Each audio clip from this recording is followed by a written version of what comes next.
बिस्मिल्लाहिर्रहमानिर्रहीम। अस्सलाम वालेकुम viewers, welcome to Sana ji health and beauty tips.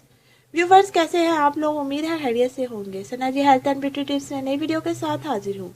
Viewers, अगर आपने अभी तक मेरा चैनल सब्सक्राइब नहीं किया तो भी मेरा चैनल सब्सक्राइब कर लें और साथ बेल आइकन पर भी क्लिक कर दें ताकि हर नई आने वाली वीडियो और अपडेट आप तक पहुँच जाए। मेरी वीडियो को लाइक और शेयर लाजमी किया करें और अपना कीमती फीडबैक जरूर दिया करें। शुक्रिया।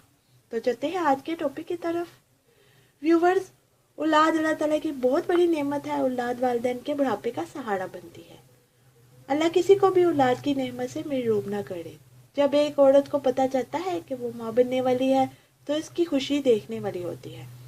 जाहिर सी बात है कि माँ बनना बहुत बड़ा रुतबा है। हामला खातून को बहुत सारी एहतियात की ज़रूरत होती है, लेकिन अक्सर ख़वातीन इस पर ज़रा ध्यान नहीं देती और इसका नतीजा बहुत ही ख़तरनाक निकलता है। इन एहतियाती तदाबीर में से एक तदबीर ये भी है कि अगर हामला खातून इस तरीके से सोए तो इसका बच्चा नॉर्मल और ज़िंदा पैदा होगा। जी हाँ, आप में से अक्सर लोग ये बात नहीं मालूम पता होता कि वो तरीका कौन सा है।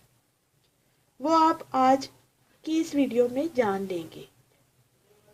ये हामला ख़वातीन के लिए बहुत ही इम्पोर्टेंट वीडियो है, इसे लाजमी देखें। व्यूवर्स, दुनिया में रोज़ाना बड़ी तादाद में मुर्दा बच्चे पैदा होते हैं। अक्सर माँ बाप मुर्दा बच्चे की पैदाइश का सबब जानना चाहते हैं। कई दूसरे असबाब के साथ एक सबब हामला माँ के लेटने की पोजीशन भी होती है। माँ बाप को इस बारे में दुरुस्त आगाही होनी चाहिए ताकि नेक्स्ट टाइम वो एहतियात से काम कर ले सके। वालिदैन को ये मालूम होना चाहिए कि वो किस तरह अपने बच्चे की सेहत और सलामती को यकीनी बना सकते हैं। हाल ही में की गई एक ताज़ा तहकीक में ये फैक्ट सामने आया कि जो हामला ख़वातीन हमल के आखिरी 3 माह में कमर के बल सोती है, इनके यहाँ मुर्दा बच्चे की पैदाइश का चांस डबल हो जाता है। और अगर ख़वातीन हमल के आखिरी 3 माह में सीधी लेटने की बजाय करवट लेकर लेटे तो बच्चे की नॉर्मल पैदाइश का चांस बढ़ जाता है। हामला माँ के सीधा लेटने की सूरत में बच्चे के दिल की धड़कन भी सुस्त पड़ जाती है और ये चीज़ बच्चे की मौत का सबब बन सकती है।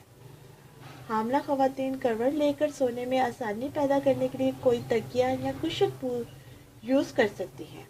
रात में सोने के लिए करवट लेकर सोने की कोशिश करें। इस तरह अगर दिन के वक्त भी आराम करना हो तो कोशिश करें कि सीधी लेटने की बजाय करवट लेकर लेटें। इससे बच्चे की सेहत पर बहुत मुस्बत असरात रूनुमा होंगे।